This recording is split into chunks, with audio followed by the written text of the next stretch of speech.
ಪರಬ್ರಹ್ಮ ತಸ್ಮೈ ಶ್ರೀ ಗುರುವೇ ನಮಃ ಎನ್ನುತ್ತಾ ಮೊದಲನೇದಾಗಿ ವಿದ್ಯಾ ಅಧಿಪತಿಯಾಗಿರುವಂತಹ ಶಾರದಾಂಬೆಯನ್ನು ಮನದಂಗಳದಲ್ಲಿ ಸ್ಮರಿಸುತ್ತಾ ವೇದಿಕೆಯ ಮೇಲೆ ಆಸೀನರಾಗಿರುವಂತಹ ಎಲ್ಲ ಗಣ್ಯಮಾನ್ಯರೇ, ಪ್ರಾಂಶುಪಾಲರೇ, ಶಿಕ್ಷಕರೇ ಹಾಗೂ ನನ್ನ ಎಲ್ಲ ಸಹೋದರ ಸಹೋದರಿಯರೇ ಎಲ್ಲರಿಗೂ ಶರಣು ಶರಣಾರ್ಥಿಗಳನ್ನು ಹೇಳುತ್ತಾ ಮನದೊಳಗೆ ಕನ್ನಡ ಮನಸೊಳಗೆ ಕನ್ನಡ, ಕನ್ನಡವಿಲ್ಲದೆ ಏನೂ ಇಲ್ಲ, ಎಲ್ಲೆಲ್ಲೂ ಕನ್ನಡ, ನಮ್ಮ ಹೆಮ್ಮೆಯ ಭಾಷೆಯೇ ಕನ್ನಡ ಎನ್ನುತ್ತಾ ಎಲ್ಲ ನನ್ನ ಕನ್ನಡಿಗರಿಗೆ ಕರ್ನಾಟಕ ರಾಜ್ಯೋತ್ಸವದ ಹಾರ್ದಿಕ ಶುಭಾಶಯಗಳನ್ನು ಹೇಳುತ್ತಾ ಇಂದು ನಾನು 70ನೇ ಕರ್ನಾಟಕ ರಾಜ್ಯೋತ್ಸವದ ಬಗ್ಗೆ ಒಂದೆರಡು ಮಾತುಗಳನ್ನು ಹೇಳಲು ಇಚ್ಛಿಸುತ್ತೇನೆ.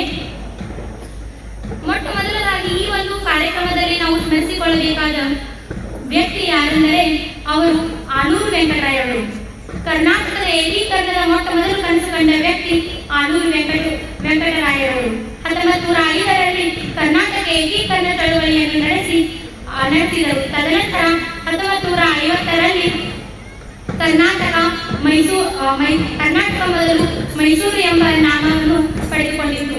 ಮೈಸೂರು, ಹೈದರಾಬಾದ್, ಮುಂಬೈ, ಮದ್ರಾಸ್ ಇವು 4 ಪ್ರಾಂತ್ಯಗಳು ಕನ್ನಡ ಮಾತನಾಡುವ ಭಾಷೆಗಳ ಮೇಲೆ ವಿಲೀನಗೊಂಡಿದ್ದವು.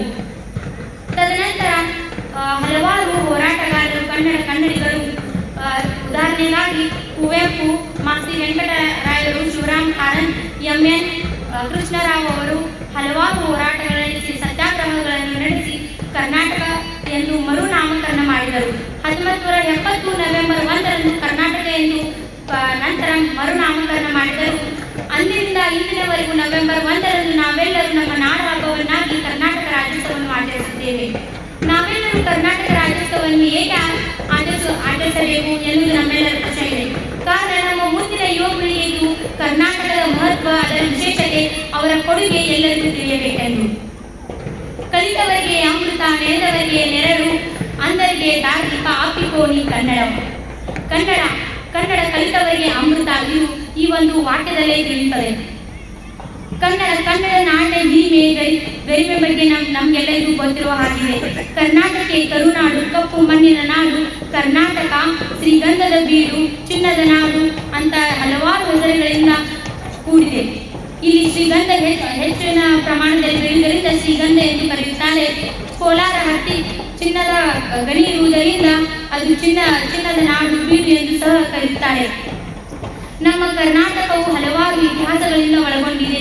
ಶಾಸನಗಳು, ನಾಣ್ಯಗಳು ಹಾಗೂ ಮಂದಿರಗಳು, ಗುಡಿ ಗೋಪುರಗಳು, ಪ್ರವಾಸಿಗರು ಎಲ್ಲರೂ ಹಿಂತಿರುಗಿ ನಮ್ಮ ಕರ್ನಾಟಕ ಕಡೆ ನೋಡುವ ಹಾಗೆ ನಮ್ಮ ಕರ್ನಾಟಕವು ಭಾರತದಲ್ಲಿ ಹೆಸರುವಾಸಿಯಾಗಿದೆ ಹಾಗೂ ಪ್ರವಾಸಿ ಸ್ಥಾನವಾಗಿದೆ.